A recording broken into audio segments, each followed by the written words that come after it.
Hello साथियों, नमस्कार। और आज हम इस टॉपिक पर बात करें कि गोल्डन वीज़ा जो यूएई ने इंडियंस को और बांग्लादेशी लोगों को देने की बात की है, तो गोल्डन वीज़ा के बारे में जानेंगे कि गोल्डन वीज़ा क्या है और इसका क्या महत्व है, भारतीय लोगों के लिए क्या इसके फ़ायदे हो सकते हैं और यूएई के लिए क्या फ़ायदे हैं। तो देखो, कोई भी देश चाहता है कि हमारे यहाँ पर जो भी कोई पर्सन आ रहा है वो इन्वेस्टमेंट करे या हमको कुछ पैसा दे के जाए। जैसे मान लेते कि अमेरिका में इंडियंस जा रहे हैं तो अमेरिका इसलिए अलाउ करता है कि वहाँ पर एक तरीके से ह्यूमन रिसोर्सेज मिल जाते हैं, काम करने वाले लोग आ जाते हैं। दूसरा क्या है कि वहाँ पर कुछ ना कुछ तो पैसा खर्च करेंगे, एक तरीके से हमारी इकोनॉमी की जो कंजप्शन है उसको तो बढ़ाएंगे। तो इसीलिए यूएई ने क्या है कि गोल्डन वीज़ा जो है उसको स्टार्ट किया है भारतीयों के लिए और बांग्लादेश के लिए। तो इससे क्या होगा, भारतीय लोगों के लिए क्या फ़ायदा होगा कि जो लोग चाहते हैं कि यूएई में परमानेंट तरीके से रह सकें, तो 23.5 लाख रुपए दे के एक तरीके से नामांकन करके इस गोल्डन वीज़ा को खरीद सकते हैं। पहले क्या होता था कि आप कोई भारतीय यूएई में रहना चाहता है तो उसको इन्वेस्टमेंट करना पड़ेगा, वो भी 4.5 करोड़ के आसपास इन्वेस्टमेंट करे या एक तरीके से किसी बिजनेस को स्टार्ट करे या एक तरीके से फॉरेन कहते हैं ना फॉरेन डायरेक्ट इन्वेस्टमेंट करे। तो ये सब चीज़ें थी, लेकिन अब क्या है कि अब सरकार ने बोल दिया है कि हम एक नामांकन शुल्क लेंगे, 23.5 लाख रुपए हमें दो, ठीक है, और ये रुपए सरकार का हो जाएगा और आप परमानेंट रह सकते हैं। तो उसी को गोल्डन वीज़ा बोला जा रहा है। इससे यूएई के क्या फ़ायदा होंगे, यूएई के ये फ़ायदा होंगे कि भाई साहब इनको एक ह्यूमन रिसोर्सेज मिल जाएंगे, काम करने वाले लोग मिल जाएंगे, ठीक है, और क्या होगा कि यूएई को एक पैसा भी मिल जाएगा, एक रेवेन्यू का जरिया भी हो जाएगा। ऐसा माना जा रहा है कि गोल्डन वीज़ा के तहत लगभग 3 महीने के अंदर इंडिया से 5,000 लोग लगभग रजिस्ट्रेशन करेंगे। अब आप समझ लो कि 5,000 इंटू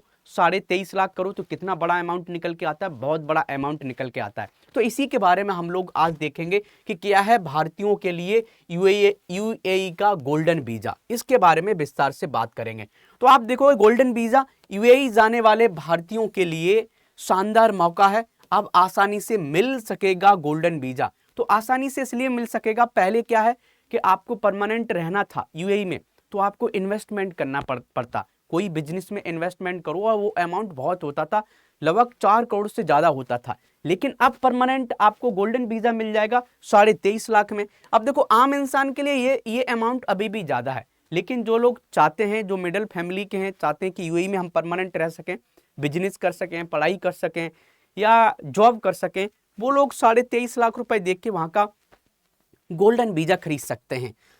तो ये चीज़ आपको समझ में आ जाना चाहिए।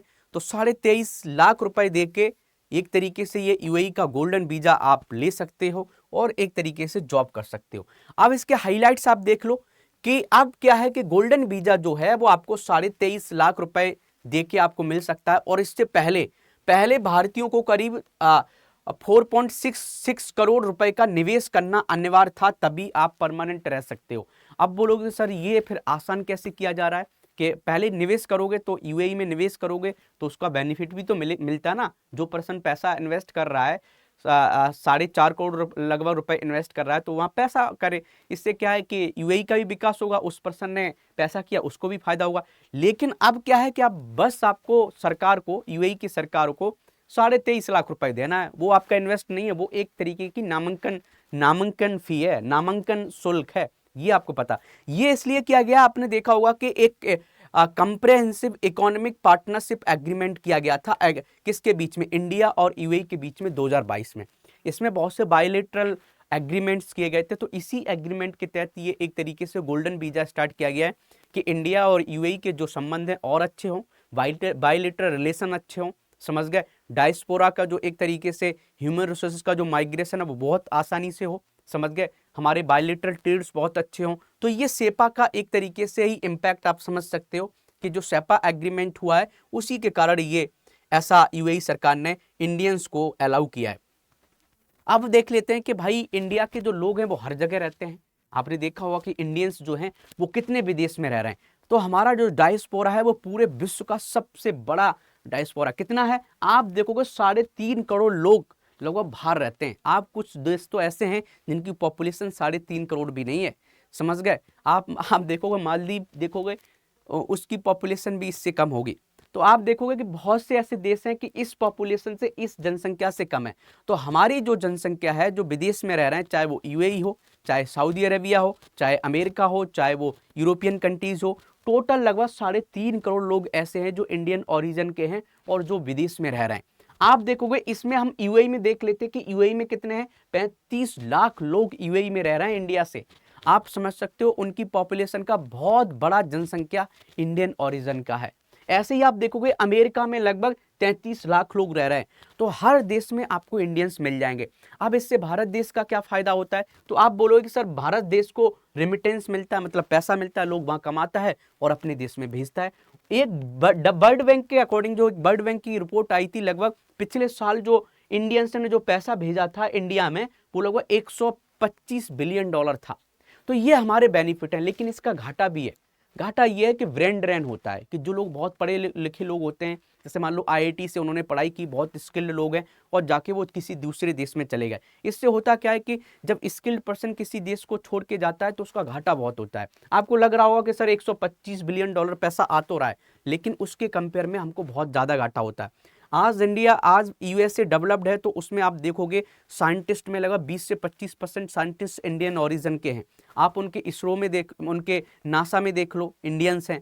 आप या सिलिकॉन वैली में जो बड़ी बड़ी पोस्ट हैं, जो बड़ी बड़ी इंजीनियर्स हैं जो कोडिंग कर रहे हैं, वो इंडियंस हैं। तो इससे घाटा भी होता है भारत देश को, लेकिन कुछ बेनिफिट्स भी होते हैं। अब धीरे धीरे ये ब्रेन ड्रेन थोड़ा घट रहा है, लोग स्किल्ड लोग इंडिया में रहना स्टार्ट कर रहे हैं कि इंडिया में भी पोटेंशियल है, इंडिया का लॉ एंड ऑर्डर भी अच्छा हो रहा है, इंडिया में इन्वेस्टमेंट भी बढ़ रहा है, इंडिया का मार्केट भी बहुत बड़ा है। तो धीरे धीरे ये चीजें कम हो रही हैं।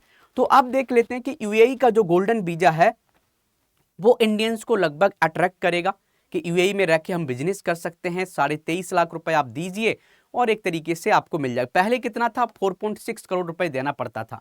अब क्या है, नामांकन के आधार पर आप 23.5 लाख रुपए दीजिए, परमानेंट आप यूएई में रह सकते हैं। कैसे मिलेगा, तो अभी ऐसा माना जा रहा है कि 3 महीने में 5,000 से ज्यादा लोग नामांकन करेंगे। और यूएई की सरकार क्या करेगी, जो लोगों का नामांकन होगा उनकी थोड़ी रिसर्च करेगी, देखेगा कि इनका कोई गलत, कोई इनका क्रिमिनल रिकॉर्ड तो नहीं है। यदि क्रिमिनल रिकॉर्ड नहीं होगा, आपने कोई मनी लॉन्ड्रिंग नहीं किया है, तो आपको एक तरीके से नामांकन के थ्रू आपको इसका गोल्डन वीजा दे दिया जाएगा। आप वहां रह के आसानी तरीके से अपना जॉब कर सकते हैं। तो पहले देखेंगे आपराधिक रिकॉर्ड नहीं होगा, एंटी मनी लॉन्ड्रिंग में कोई ऐसा तो नहीं कि आपका किसी लिस्ट में हो, नहीं ऐसा होगा तो आपको दे दिया जाएगा और एक तरीके से आप यूएई में रह सकते हो। और यूएई में ये जो नामांकन ग्रुप है ये कौन करेगा, एक कंपनी है रयाद ग्रुप।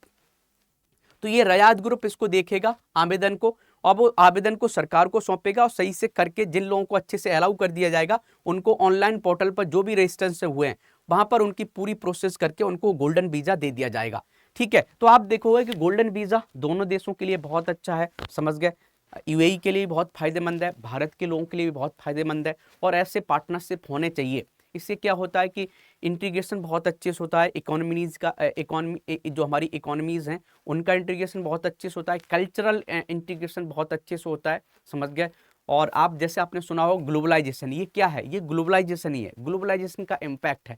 लेकिन कभी कभी क्या होता है कि मिसयूज भी किया जाता है। आपने देखा होगा कि ऐसे ऐसे सिस्टम है, लोगों के साथ डिस्क्रिमिनेशन होता है। सऊदी अरेबिया में आपने देखा होगा कि बड़ी पोस्ट पर सऊदी अरेबिया के ही लोग रह सकते हैं, समझ गए। या आपने देखा होगा उनका एक सिस्टम है, काफिला सिस्टम ऐसा कुछ बोलते हैं, जिसमें एक तरीके से क्या होता है कि लोगों का एक तरीके से डिस्क्रिमिनेशन किया जाता है, लोगों को सैलरी नहीं दी जाती है, समझ गए, लोगों से जबरदस्ती काम कराया जाता है, भीड़ें चढ़ाई जाती हैं। आपने यूट्यूब पर बहुत सी वीडियोस देखी हैं। तो हर देश में बहुत सी अच्छाइयाँ भी हैं, समस्याएं भी हैं। तो कोशिश ये की जाए कि जो भी लोग जा रहे हैं, इंडियंस जा रहे हैं, उनकी समस्याओं को सॉल्व किया जाए। ठीक है, दोनों देशों के रिश्ते अच्छे हों। इंडिया भी चाहता है कि हमारी इकोनॉमी बहुत अच्छे से ग्रो करे, ठीक है, हमारे लोगों के पास जॉब भी हो, और इंडिया की पॉपुलेशन भी वैसे काम करने वाली बहुत है, समझ गए। आप समझ सकते हो कि हमारा जो डेमोग्राफिक डिविडेंड है वो बहुत अच्छा है। मतलब आप देखोगे 59% जो लोग हैं काम करने वाले लोग हैं। अब इंडिया में मान लेते हैं काम नहीं है, तो हमारी जो स्किल्ड लोग हैं वो बाहर भी जाके काम कर सकते हैं। तो ये सब बातें हैं। आपको वीडियो कैसी लगती है आप ज़रूर बताएं, कमेंट करके बताएं। और आप हमसे कनेक्ट होना चाहते हैं तो हमारी ये टेलीग्राम चैनल है, आप इसको कनेक्ट कर सकते हैं। ये इंस्टाग्राम है, ये लिंक्डइन है, तो आप इस पर भी हमें कनेक्ट कर सकते हैं और अपने फीडबैक को बता सकते हैं। आपको ये बताना है कि ये बताइए कि जो सेपा एग्रीमेंट हुआ था किसमें, इंडिया और यूएई के बीच में, वो कब हुआ था, उसकी डेट आपको बताना है और वीडियो में कमेंट करना है। ठीक है, ऑल द बेस्ट, जय हिंद, जय भारत।